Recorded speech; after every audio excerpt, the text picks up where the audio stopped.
there, welcome back to my channel. My name is Lee and I like to talk about anime, manga, Korean dramas, and fashion, so if you're into any of that, then stick around. Today I'm going to be sharing with you some Korean dramas that I have finished recently. I went on a bit of a hiatus from watching Korean dramas for a little while just because I finished watching It's Okay Not to Be Okay, and I just couldn't find anything that I liked as much as that. It had set such a high bar for me in terms of Korean dramas that I just laid off of them for a while and I went back to watching more anime, but I decided to jump back into some things, so I thought I'd share my thoughts on them. So the first thing that I watched on my 2022 Korean drama binge was actually a movie called Love and Leashes, which is based off of a really popular webtoon. I'd give it a 7.5. It's based off of a webtoon. I wouldn't say it's super spicy, but I wouldn't recommend watching it public just because they do hint at things, but it's about two office workers and both of them having more secret sexual desires, and the two of them discovering each other's secrets and keeping them together, and how the two of them form and build a relationship. The only reason I'm giving this a 7.5 was because it kind of felt a little rushed at the end, and I feel like the character development was just a little bit slow. But overall, it was pretty good. It was cute. I enjoyed it. A Korean drama that came out last year that I caught up on that I really liked was a historical drama called The King's Affection. It had 20 episodes, which I really liked about that, and I thought it was really, really unique. Now, I have a hard time watching historical dramas just because I find that they can be drawn out and boring and then rushed with the plot at the end. I'm really interested in historical dramas because I'm really interested in Korean history. I think the hanboks and all the traditional clothing are really beautiful, as well as the scenery. So I always really want to like historical Korean dramas, but I find that they don't put as much thought process into pacing out the plot line, and that they can tend to be longer in episode numbers, which honestly loses me when I'm watching it. So I was really surprised when I started watching this one. I think it also has a really unique plot. It's set in the Joseon dynasty, and it's when twins were considered to be a negative thing. So most families would get rid of one of the twins. Typically, if there was a girl, they would get rid of the girl, which is unfortunately what happens to the crown princess. And she is ordered by her husband's father, who is the reigning king, to get rid of the daughter, and she refuses. And in the first episode, you watch as she goes through this enormous plot to fake the baby's death, save her, and send her off to go live with another family. And at the end of the episode, you find out that this little girl, who's now 10 years old, is working in the palace as a maid and just happens to look exactly like the crown prince. So it was a really interesting show. It kept me really hooked on it the entire time. At a point where I thought I was going to get bored with the show, they threw another plot twist in, which made me stay hooked on it, and I ended up finishing it really quickly. So highly recommend this one. Let's move on to the ones that were coming out this like winter Korean drama season. The first one that I'm going to talk about is one that I actually dropped very early on. I only watched the first 2 episodes and I was done. It was Our Beloved Summer.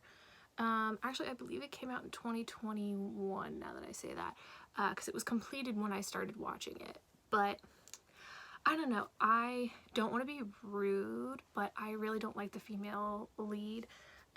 She was in Itaewon Class, and I really disliked her in Itaewon Class, not because of anything. I just found her character to be really frustrating and have no character development, and I basically felt like she was playing a very similar style character in this show, which made me worried that we were going to get another show with very little character development, and that made me really lose interest. Both the female and male lead were very unlikable characters for me, and as I was watching the first episode, I was able to predict the ending, and as I started the second episode, I was able to like pull out what was going to happen. And normally I would stick around for a drama like that if I do really like the actor and actress, and I can like, you know, I can get past that and just be like, oh, it's a cute little fun, you know, not that great, but I'll watch it. But because they were both actors and actresses that I really did not enjoy, I ended up dropping it on the second episode. Another drama that I watched that I did end up finishing, but I just thought was a very stereotypical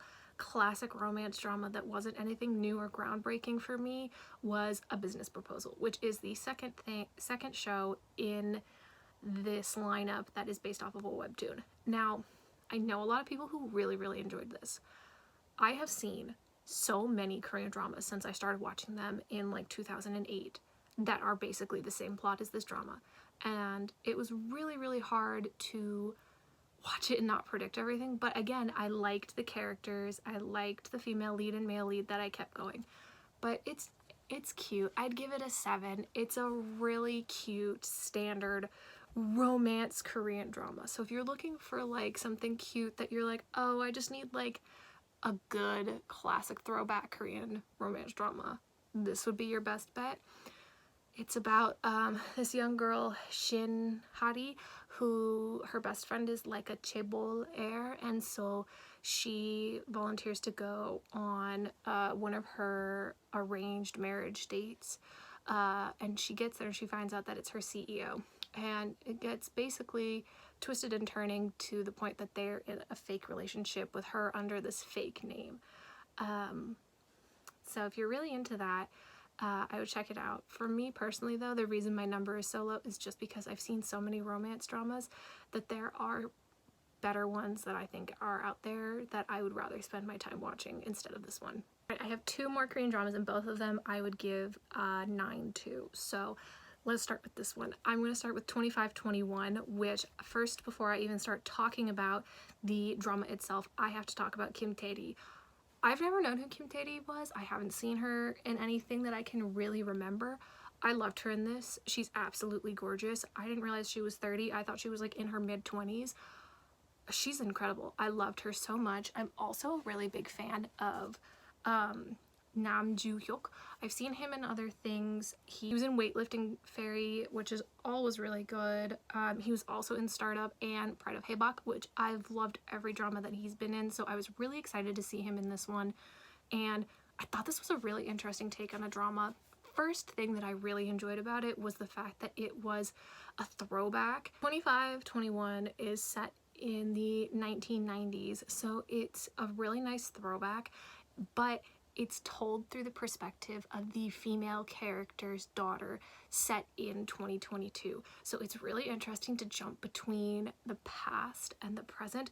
And the present, they include them wearing face masks. And this is the first Korean drama that I've actually seen where the cast is wearing face masks and experiencing everything that's been going on with the world today, which I really thought was a really interesting take on it.